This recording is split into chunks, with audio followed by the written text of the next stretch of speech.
Welcome to MainDeck Masters, guys. Today we got a little bit different of a video for you today. We have the, I believe you got fourth or third. We didn't play it out, but I think Okay. according to meetings, it was fourth. Okay, so we got the fourth place Ohio, or the top four.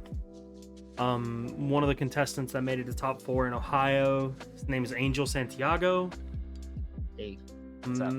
We're going to be going over his deck, and we're just going to be doing a little quick interview for him today. We're going to see how we're just going to get his thoughts on a ton of stuff.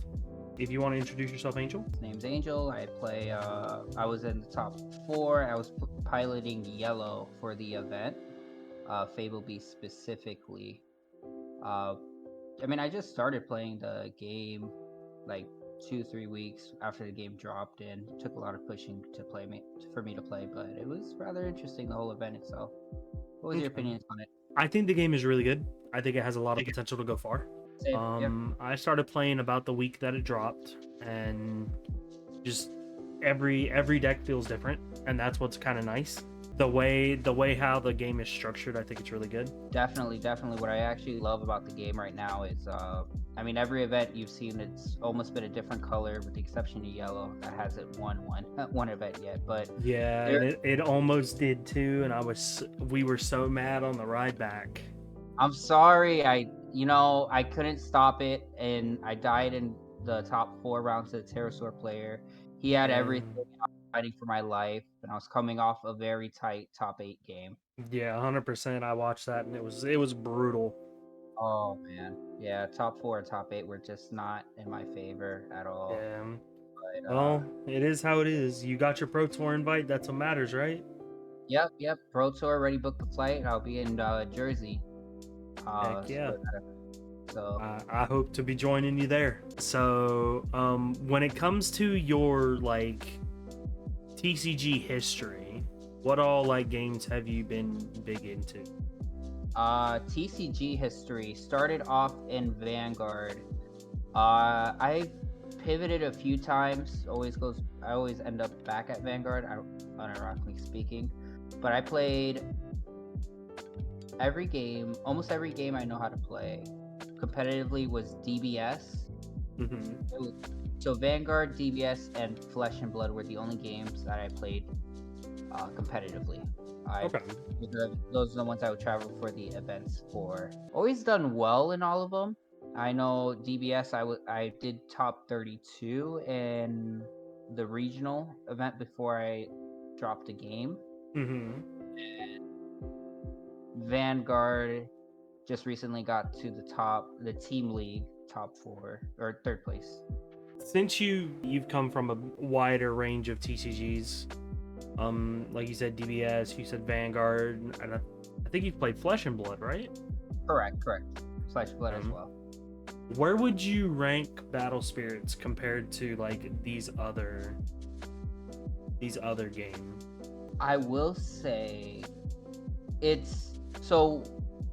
Damn, that's a very good question to put it. I really like Battle Spirits for the mechanics. The meta right now is very nice because there's no one best deck. Every deck does have a counter. There is side deck options. So I think it's very well designed in that aspect. It's not best of 3, which is fantastic. It is best of 3, which is great. I would say not best of 1. So that does actually put a lot more skill into it because you can't lose to some cheekiness within game 1. Yeah. So it is one of those games that we see a lot of, that it's very low flooring but very high ceiling. I fully agree. There's we going through the event, I was playing with a lot of opponents that I can see they were rather fresh into the game. They got the basic mechanics down, but there were some major misplays that were going on when it comes to decision making and stuff like that. Yes, and even some basic ruling. I had one person that I had reduced their BP by 6,000 total, and so they go to increase their BP, or they remove the core from it, de-leveling them immediately, and killing a creature. So I was seeing a lot of those. That's where I kind of do take into a factor that it's those little things you don't think about when blocking, um, Okay. or like casting spells.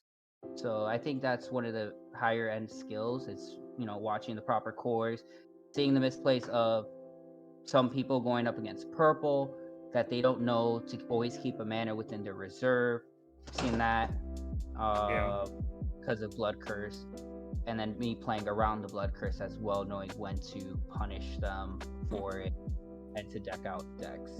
Okay. So that's my stance on it. I do think it's a lot more intricate than what the surface level is. Oh, I fully agree with you on that one. Would you rate it just about as good as like Flesh and Blood? Like, where would you Uh, put it into the games you've played in the past? Like, so I think mechanically it's fantastic. I don't think it's as thought reliant as Flesh and Blood, for the sheer fact that Flesh and Blood you still have to remember whole pitch stacks. mm-hmm.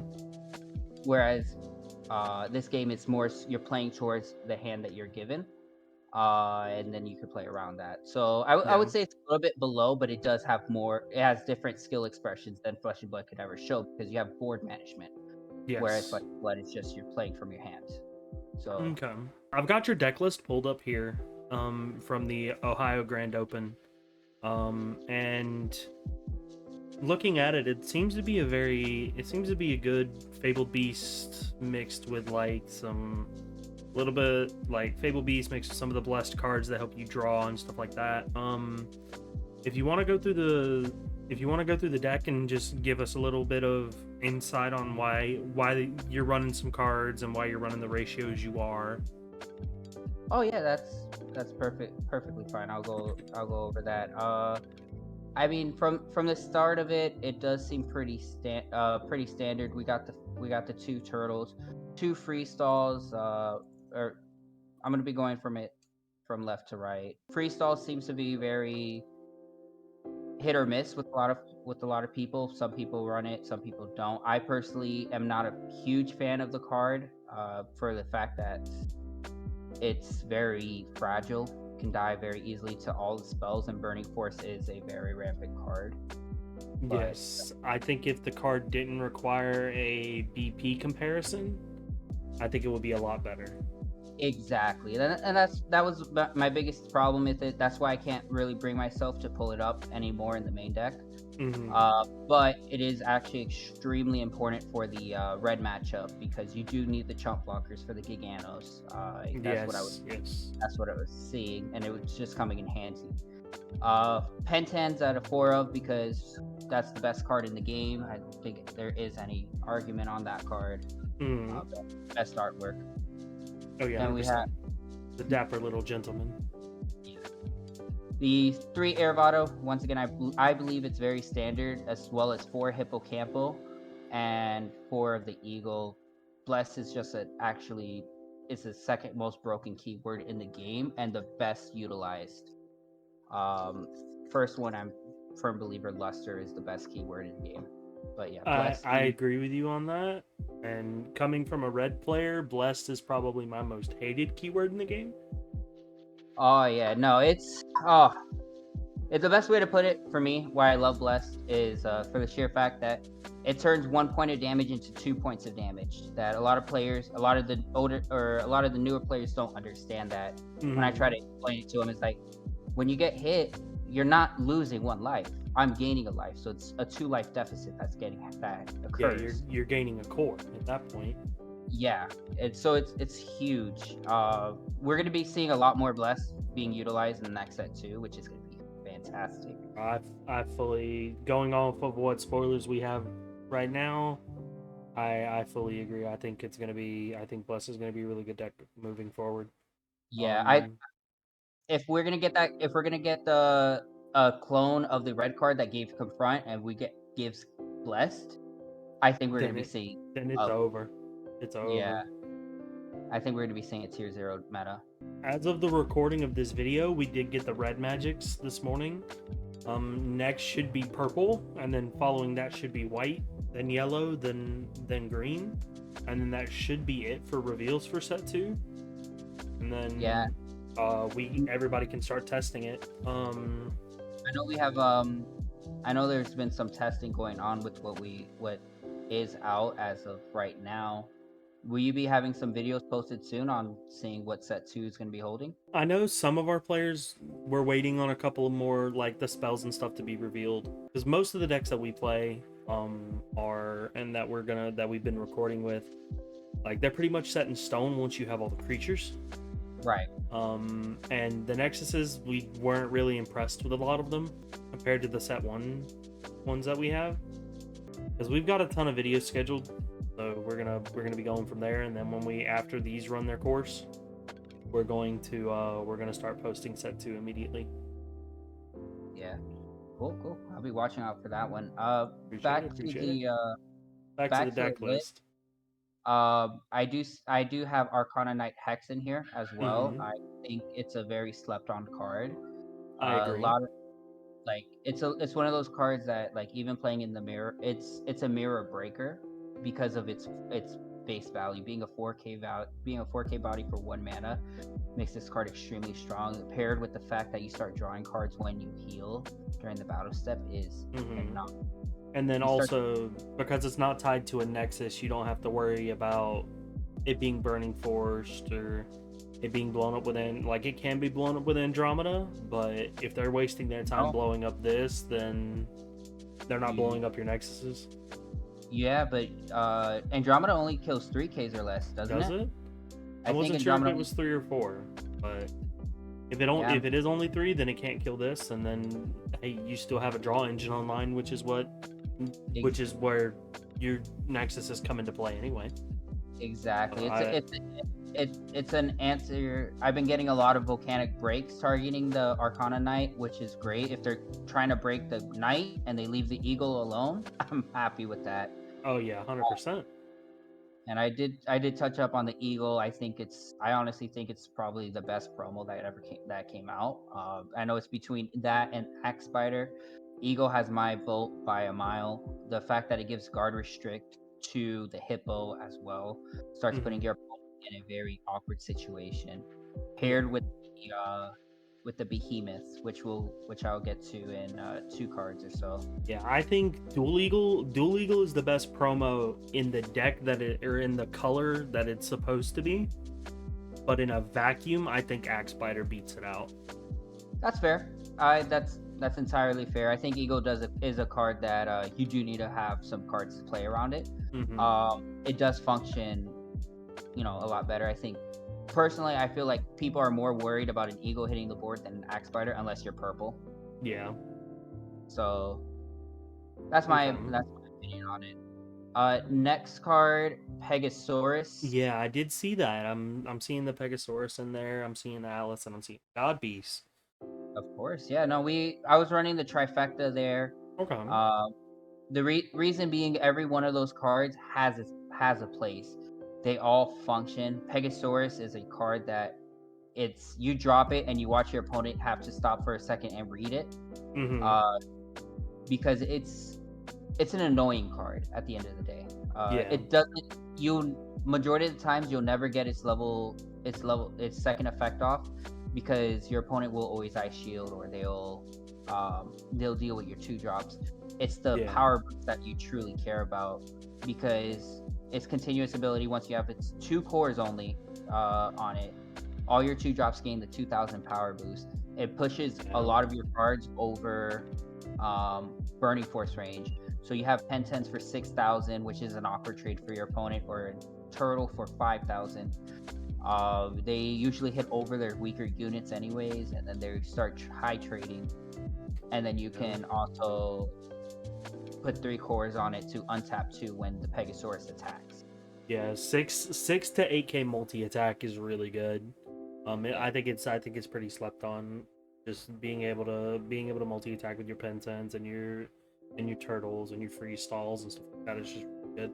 exactly. That's why I do have it in there. Like I said, it's just a card that, if you put it on the only time you're scared of playing that card is the turn you play it.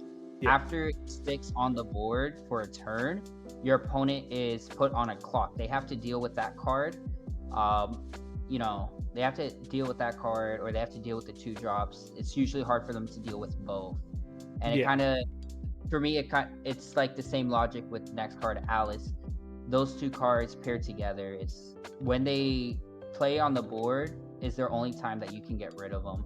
Mm-hmm. After which, they are just a menace throughout the entirety of the game if you can't Dream Bomb it, or you can't Core Theft them, or Core Drains. Like, I know Red does have a hard time dealing with Alice a little bit when it Mm-hmm. sticks out, because she does have a protection ability once you have 3 other units on board.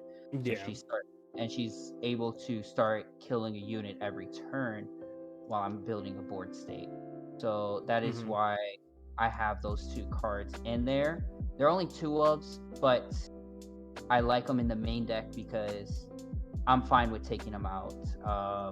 They are Yeah. sideboard options a lot of the time, but I'm fine with going into game 2 taking them out, and then if I'm up against purple, or if I'm up against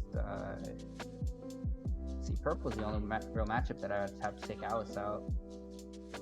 And Pegasaurus usually just stays in the deck because it's an annoying card. Yeah. Yeah. Next card, Behemoth, very standard. It's just a big boy. Beat stick and can close games out of nowhere. Yeah, he's actually the reason why I went into top 4. He closed out my last game because my opponent was too scared of the eagle, so he loaded up majority of his units to being level 2s and 3s, and then my 2-drop just came in for the game. He didn't have it. So that's why I like him. I think there's a lot of people who have very mixed feelings on it, which I understand. Majority of the times, he is just you just pay him for the 2 mana, and he just sits there. Yeah. He basically kills a unit every turn because you just swing with it and you kill something, or you keep it up as a deterrent. So there's a lot of decks that run 3 of him, 0 of him, 1. It's very awkward, numbers. I just like him out of 3 of, because come to the late game, if you draw him, you just drop it and your opponent has to respond. Yeah, it's a card that'll close the game out for sure. Exactly. After that, I'm seeing the Blessed Cathedral and the Phantasmal Paradise. Obviously, yellow staple cards, especially if you're playing Fabled Beast. Of course. Then you've got the 3 Angelic Pressures, which is yellow's burning force essentially. Then you've got the 4 Ice Shields, obviously a staple. The 4 Exhaust Nexus, but then there's a 1 of Core Theft. Do you want to explain why you're only running 1 amongst your entire deck inside? I run the 1 because majority of the times with Fable Beast, if you get the engine rolling, you have more cards in your hand than you really know what to do with. And Core Theft lets you, dump some of the extra cards that that you'll not be using within that game to get rid of a threat. Fable Beast doesn't have much. Once Fable Beast has a setup, they don't have much of a threat. So you don't have to really worry about much, except for your opponent's Durham Dynas, Medukes, their endgame bosses that, the other deck's endgame bosses that can just close out the game out of nowhere. Yellow doesn't have an immediate get off the field button. They don't have access to, they Dream Bomb or you can Dream Bomb, but I like to get rid of a threat permanently. That's why I prefer the Core Theft on there. Like I said, the discard usually doesn't matter, and it'll catch a lot of opponents off guard. When you're playing up against yellow, you like Expense Gigano, for example, they'll have 1 core on their Gigano Rex because it's a 13k body. It's hard for yellow to really deal with that. And you just Core Theft, remove the 1 core, and then you're fine. You don't have to worry about that card no more. Yeah, and when it comes to stuff like Durham Dyna, normally most decks, unless you're playing a white deck that has multiple copies, 9 times out of 10 you're gonna only be running 1 in your deck anyway. So even just playing it once, dropping your hand, and then killing the Durham Dyna means that once it hits that drop, it's gone. It's gone for good. You don't have to worry about it anymore. Exactly. And actually, another thing too that a lot of people, they do sleep on Core Theft a lot. For the fact is that it sends the cores to the trash, so it will close out your games, because you sending the cores to the trash will force a lot of people to not be able to Ice Shield. less So resources for them to be able to fall back on. exactly. That's why I do like it. I do like it as a one of.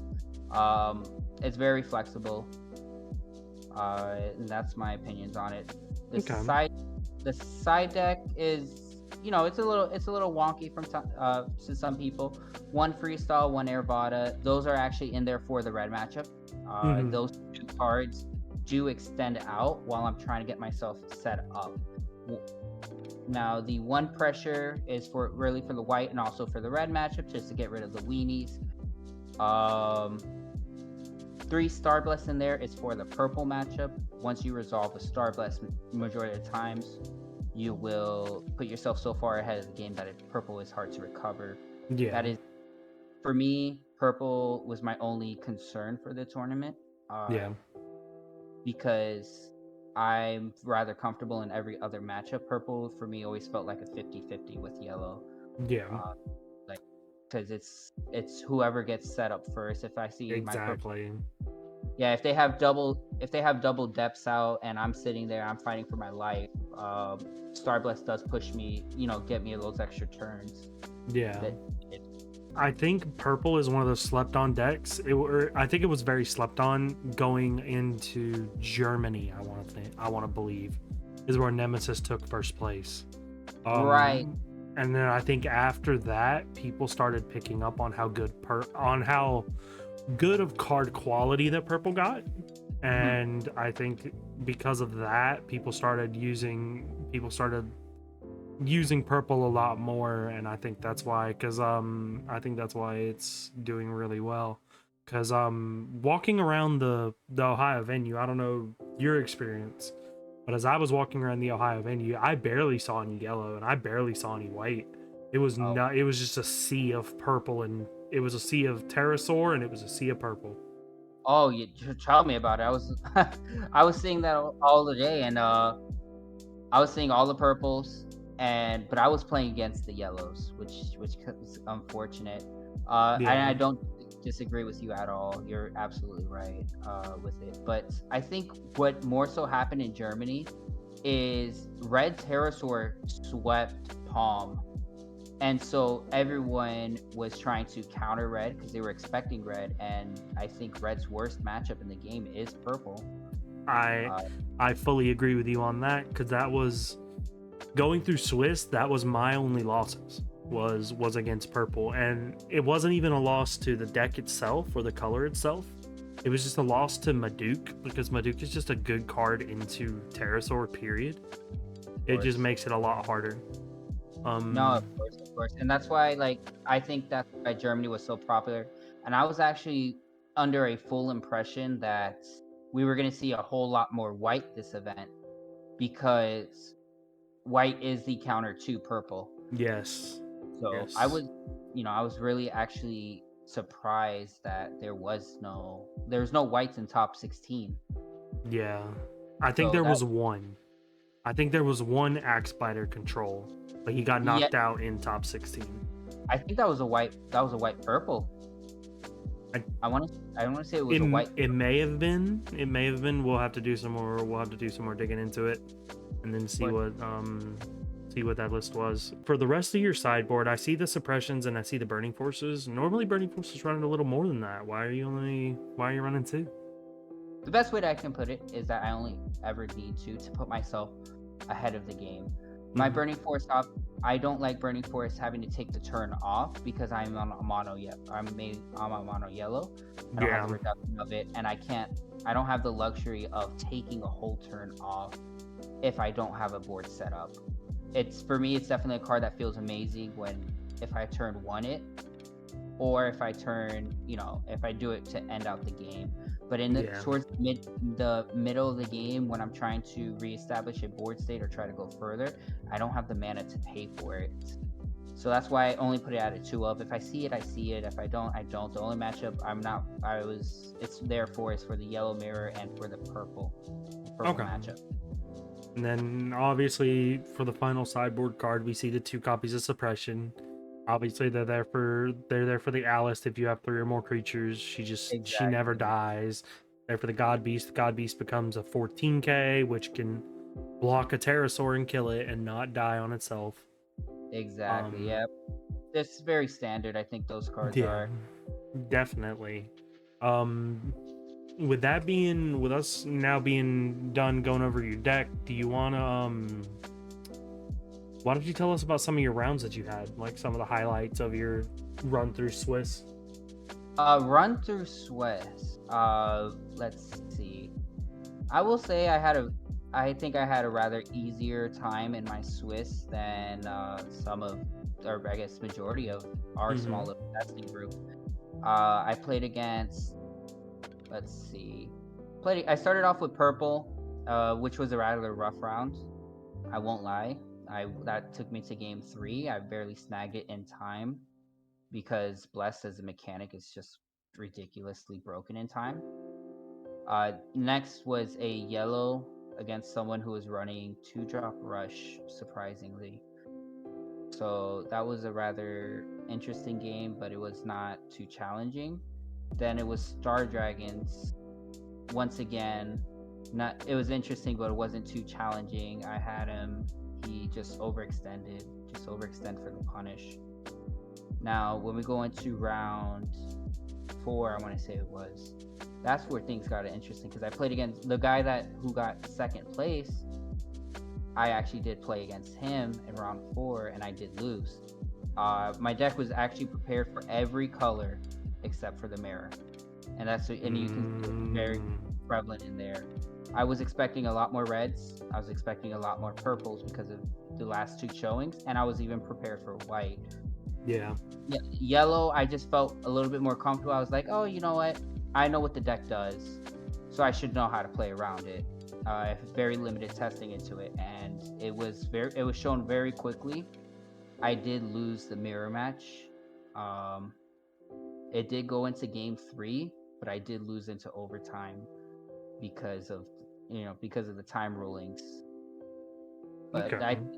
I think if I had to change anything from the event or anything before testing or before anything, it was definitely to test the mirror match a little bit more and make sure I was more comfortable to take those wins. I feel like there's a lot of sideboard options I was taking out and not putting in. Yeah. That it truly did cost. I think it did cost me my round 4 and my round 6. Mm-hmm. Okay. Round 5 was Pterosaur. Round 6, like it just said, it was another mirror match into yellow. It was into my top 8 opponent this time, and that one was just as bad. I couldn't get myself set up. He had the answers in his main deck. I didn't have any answers, and so that's where it came back to bite me. And so after that, I was put on back burner, or having to win out my next 3 rounds, Yeah, which fighting for your life. fighting for my life, man. Let me tell you. And then my last round 7 was probably my most stressful round because I'm already down 2 losses. Um, we're ending the night because they split up the rounds, Mm-hmm. and it was against white purple control. So that's another deck that I didn't have 100% testing into. I have testing into white. I have testing into yellow, into purple. I don't have them testing into both. Yeah, in a conjunction of the two. Yeah, so it was a rather interesting. I read board state pretty into the mid game, and I was waiting for the perfect opportunity, and my opponent did a big misplay that I think a lot of newer players are still making because they're getting greedy, and it's dropping double depths. Oh yeah, 100%. Like double depths, at first it feels amazing, and then it's just, if you know the counter to it and you know how to play around it, it's just a hard punish. He ended up decking it out. That's what I was just about to say. You play the first one, you're riding good, you're doing well. And you play the second one, you see the amount of card advantage you're drawing, and then oops, all of a sudden you're down to like 10 cards left in deck because your opponent's been swinging at you constantly. Exactly. Like, yeah, you've had the cards to deal with it, but when you're down to like 10 cards in deck, there's really nothing you can do, especially with the time rulings and stuff like that being a thing in Battle Spirits the way they are, or at least the way they were in Ohio. Exactly. So, and that's what it came down to. Game 1, he thought he had it. Like from the way he was playing, when he was getting down to the 10 cards, he realized what I was doing. And he started trying to pivot, trying to do the blood curse strategy, trying to kill me within there. But because he was pure white control, he wasn't swinging at me in the mid game. In the early to mid game, he wasn't really attacking me. He was trying to set himself up. So I Yeah. had all my ice shields set up, all set for the blood curses. Ending his turn, my turn, making him mill 2 to 4 cards. So that's how game 1 ended. Game 2 was when we actually went into time. And now game 3, since we're playing in overtime, the rules are extremely scuffed in my opinion. They're very easy to take advantage of, and sometimes you have to kind of you have to play towards the rules. Won the die roll in the game 1, or should say I had the option of choosing who to go first in game 1. And with it being in overtime, going second just gave you such a larger option to deal with the opponent. So Yeah, it gives you first swing, gives you first extra core, stuff like that. Exactly. And the only thing that it quote unquote hurts is, yes, the core does hurt, but you're playing more units out. You're having more bodies on board. And then I think deck comes or at least in Ohio, it was deck count comes before that. Exactly. So you could go second and choose if your hand is okay. You could choose to mulligan, put the extra card back in your deck, and then you're over on your opponent. Exactly. Well, actually, a lot of what players don't know this, and the official rules is you can slap your whole sideboard in your deck so long as your deck is at 60 cards or less. Yeah, it does not go over 60. Right, what I had to do is just put my sideboard into the deck and go into game 2, or sorry, going into my turn.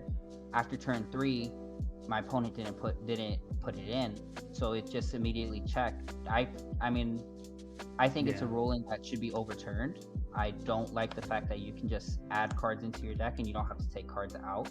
Yeah.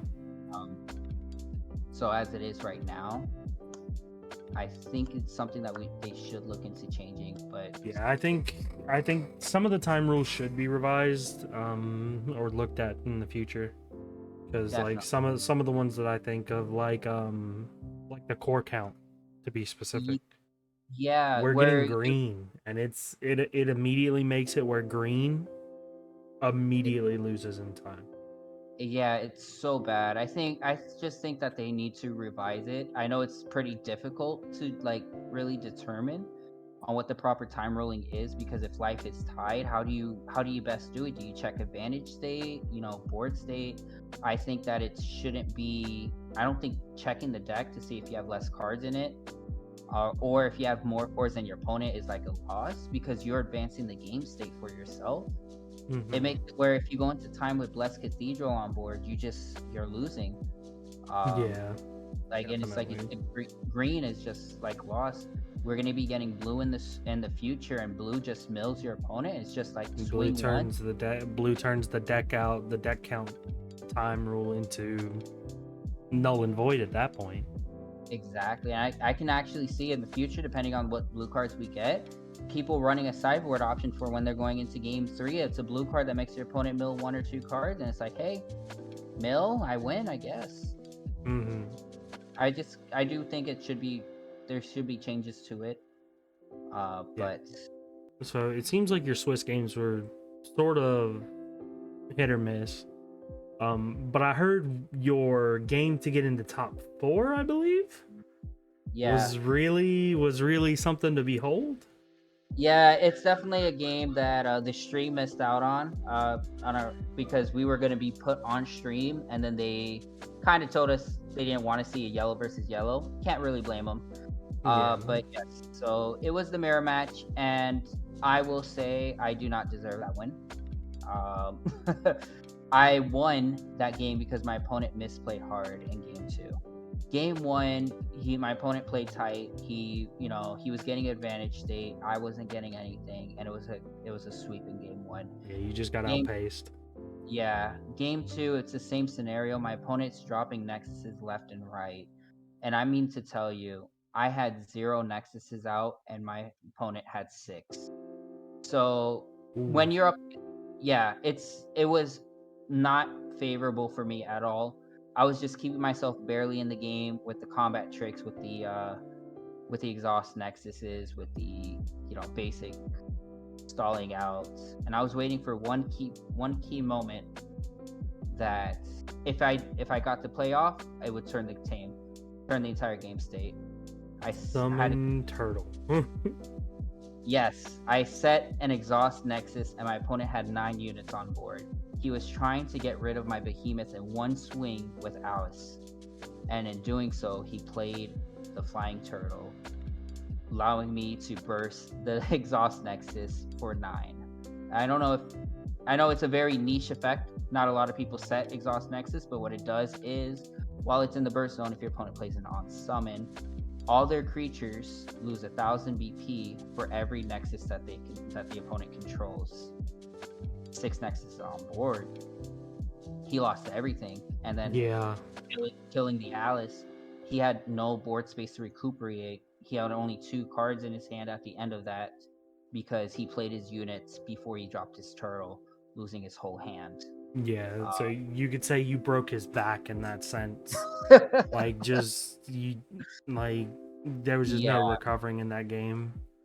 Yeah, it was a complete pivot swing of it just threw everything into my favor. Yeah, and it allowed you to win the game off that.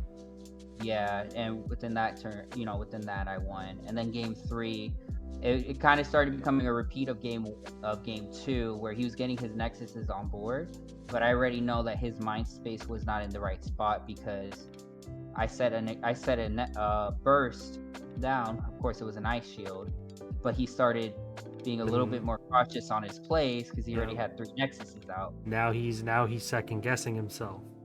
Exactly, and that was a game that I actually won because of Behemoth effect. Because once again, dual legal, having the guard restrict on 1 core units or level 1 units, really puts you in an awkward situation. You don't really expect the Behemoth to be coming in handy as much as it did, especially with him. He thought he had enough blockers on board, but an exhaust nexus from hand killed all his level 1s, and Penten swings in for game.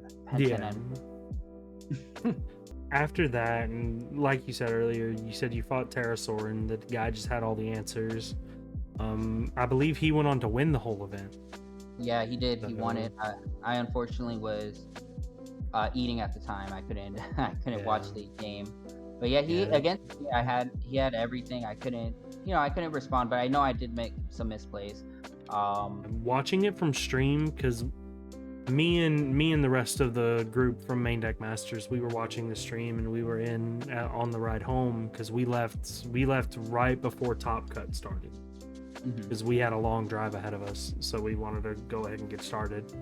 So as we were riding back, we were watching all the games, and we were keeping updated from Owens and stuff like that, and we watched the finals, and it seemed that the guy, the Pterosaur player, it was the same thing that happened with you, where it's just he had everything.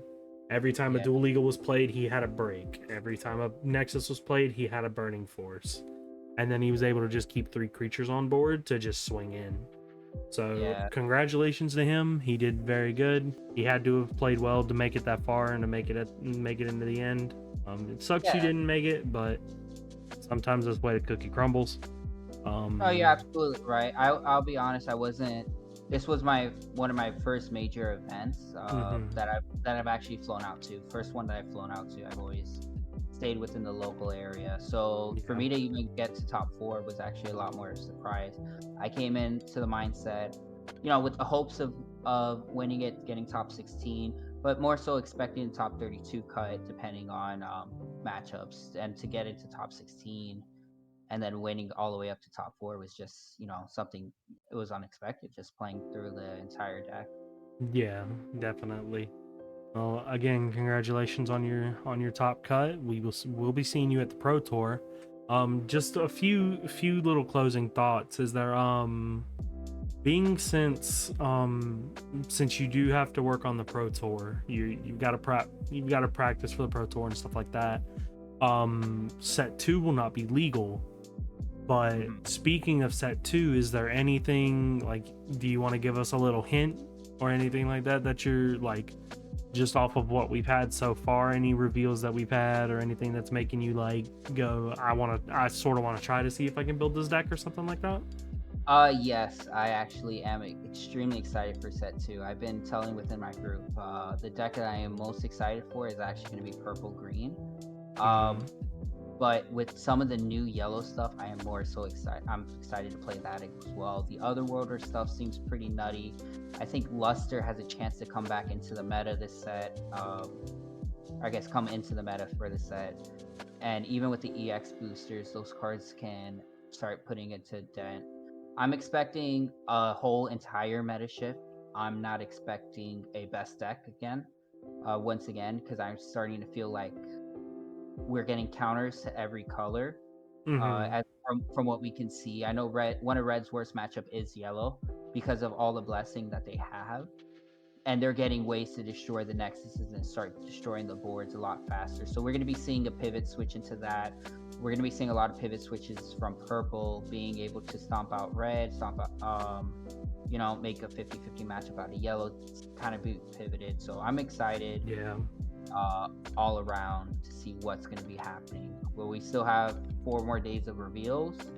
All the spells, and then we start. We should have everything revealed by Sunday morning. And that would be awesome. I can't wait to start testing some of the new stuff out. Yes.